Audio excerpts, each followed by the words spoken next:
This set of slides was organized by Dr. Alemi. We demonstrate the time between control charts using time between exercise patterns of one single patient. You need to distinguish between random days of missed exercise from real changes in the underlying exercise patterns. We are doing this for one patient, keep in mind, so we have only one observation per time period. There are a number of steps to constructing time between control charts. It starts with verifying assumptions and goes till interpreting and distributing the control chart.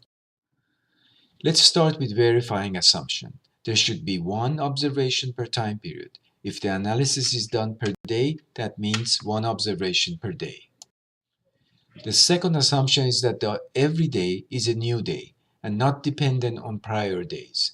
Exercise on one day does not affect exercise on the other days. So we are assuming you do not hurt yourself today and are unable to exercise next day. The last assumption needs a little bit of more explanation. It has to do with the distribution of the rare event.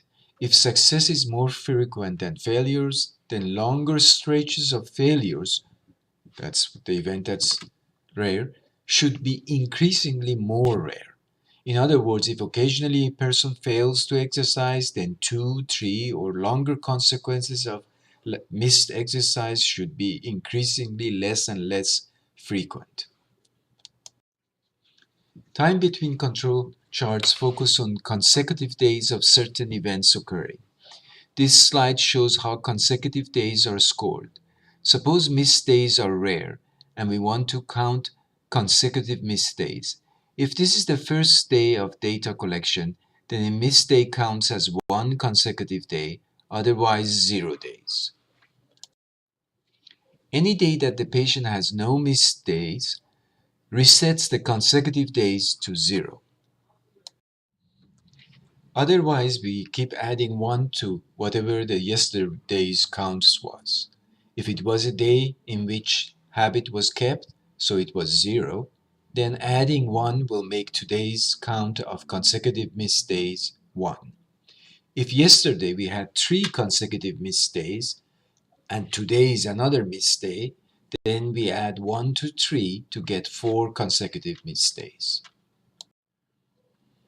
R is the ratio of failure days to success days. It must be a value less than 1.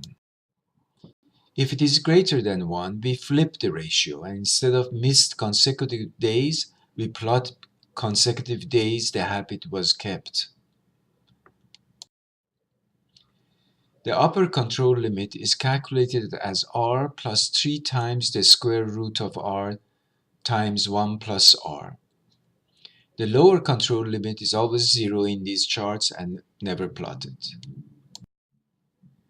In these control charts, x-axis is time, usually measured in days, but the y-axis is number of consecutive days of rare event.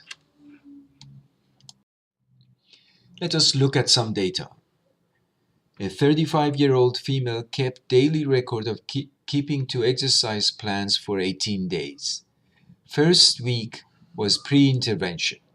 Failures occurred on 2nd, 4th, 6th, 7th day, and also on the 16th day. Is she improving? Let's count the number of consecutive missed exercise days. Set to 0 every time she exercised. Set to 1 the first day of missed exercise. Increase the number of consecutive missed days by 1 more than the prior day every time there is a missed day. So we see that on day 4, this person has had 3 missed exercise days. Then she exercises and the number of consecutive missed days drops to 0 on day 5. On day 7, it's back to 2 missed days. Keep in mind that we have to calculate the R statistic for the rare event. In our data, in the first 7 days, the person rarely exercised. In contrast, in the remaining 11 days, the person rarely missed exercise. The control limits can be derived from pre- and post-intervention.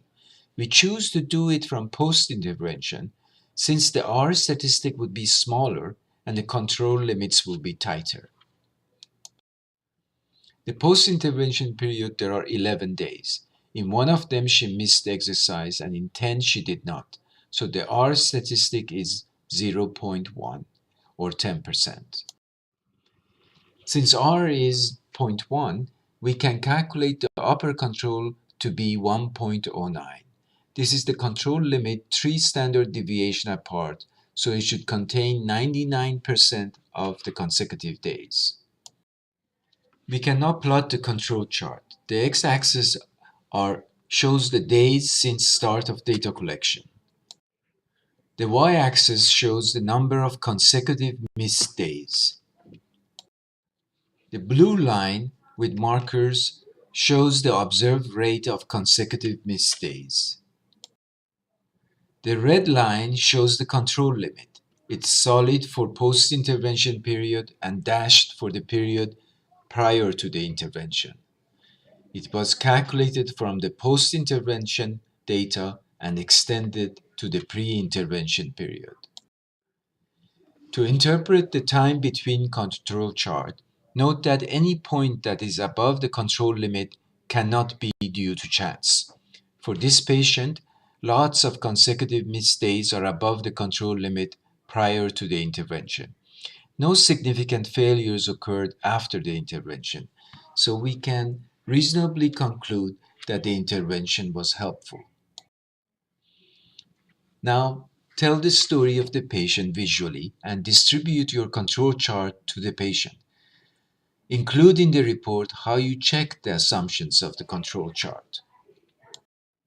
Include a summary of key findings and hypothesize the likely factors that contributed to increased consecutive missed days. Time between chart. Tell if changes are random or real.